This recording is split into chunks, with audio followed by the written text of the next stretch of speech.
Hello friends, I'm Adrian Menezes from Mumbai, India. Good morning and welcome to Pathways of Hope. Our gospel today is taken from Matthew chapter 8 verses 18 to 22.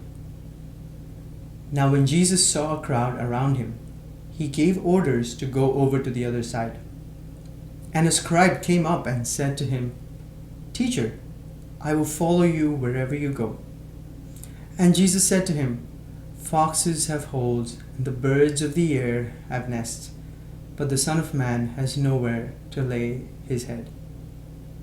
Another of the disciples said to him, "Lord, let me first go and bury my father." And Jesus said to him, "Follow me and leave the dead to bury your own dead." We think about where we're going a lot, and how long it's going to take, and what is the best way to get there.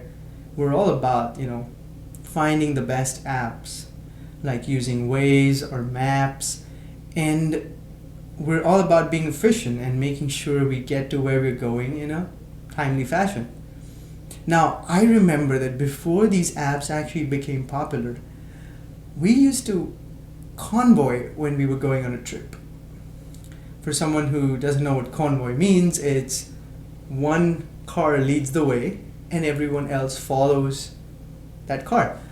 That's a convoy. So we'd pick someone who knew where we were going and knew the best way to get there, and we would allow that person to lead and the other cars would follow. And we had some of the best times because sometimes the lead car forgot that they were leading and went too fast and the cars behind couldn't follow closely, and sometimes it was like the car behind wasn't able to follow and got lost somehow. It was all part of the experience. I also remember sometimes we would intentionally try to get someone stuck on a red light, and then it was part of the adventure, all of that. And anyway, I was reminded of this because of this scribe that comes to Jesus and says, "Teacher, I will follow you wherever you go." Now, we will all agree that that is a commendable thing to do, to say that you will follow Jesus, right? And then there's this other disciple who basically says, "Jesus, I need to go bury my father." Of course, his father is not dead yet, but what he means is, "Jesus, I will follow you, but I need to finish up a lot of other things first. I need to live my life, I need to fulfill my dreams, I need to please and care for the people I love, and after that I can come and follow you." That's what he's saying. We might have said to Jesus in our own lives, "Jesus, I will follow you." And in our own life, we still sometimes get lost. We lose track of the leader that we're following, even if we've made a decision to follow Jesus. Sometimes it's because we don't know how to follow. It could be we did not understand what it means to follow Jesus. Sometimes it might be just we find it hard to pay the price, to count the cost of what it means to follow Jesus. I cannot give up my dreams, or I cannot give up my ambitions or desires.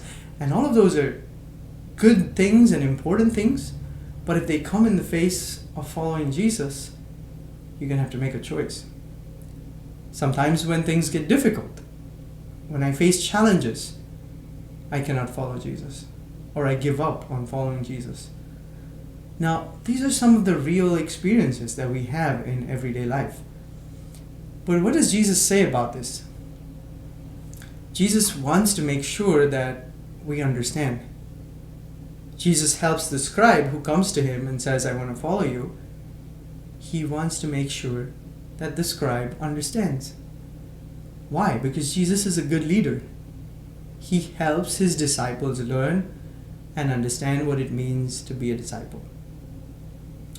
It is easy to see all the good things that Jesus is doing, the blessings, the miracles, and forget the cross. And say, "Hey, this guy's doing some great things. I want to follow him." We forget that being a disciple means taking the narrow path.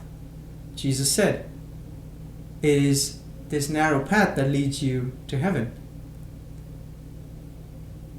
it leads you to carrying your cross. But this is also a path that leads you to being fully and completely human, like God created us and like God intended us to be.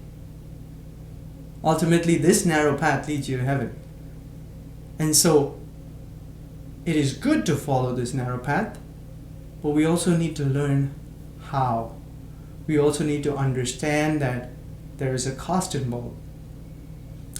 Jesus is teaching us to focus on God's design and not on the latest and the most creative design that we can come up with for our life. He's teaching us to love selflessly. Not just love our friends or people who love us in return, but to love our neighbors and even our enemies. That's what discipleship means. That's what following Jesus means. Carrying your cross. He's teaching us to focus not on the things of this world or the things right in front of us, but on things that are eternal, that will last forever. And he didn't just teach us. He gave us an example of his life to follow.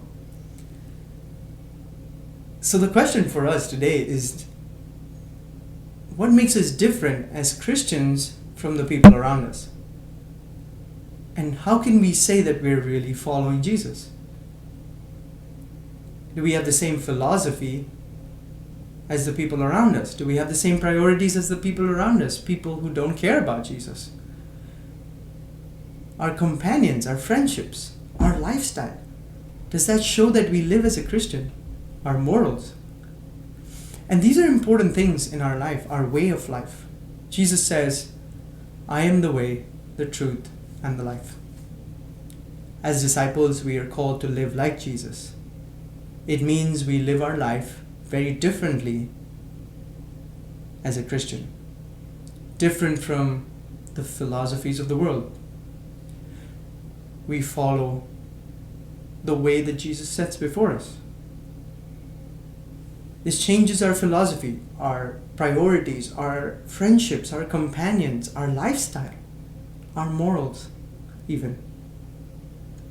If we wish to follow Jesus, we are to align all aspects of our life to his. Jesus wants us to understand this, first of all, because it's not going to be easy. And he knows that he had to count the cost, and he knows that we are going to have to count the cost.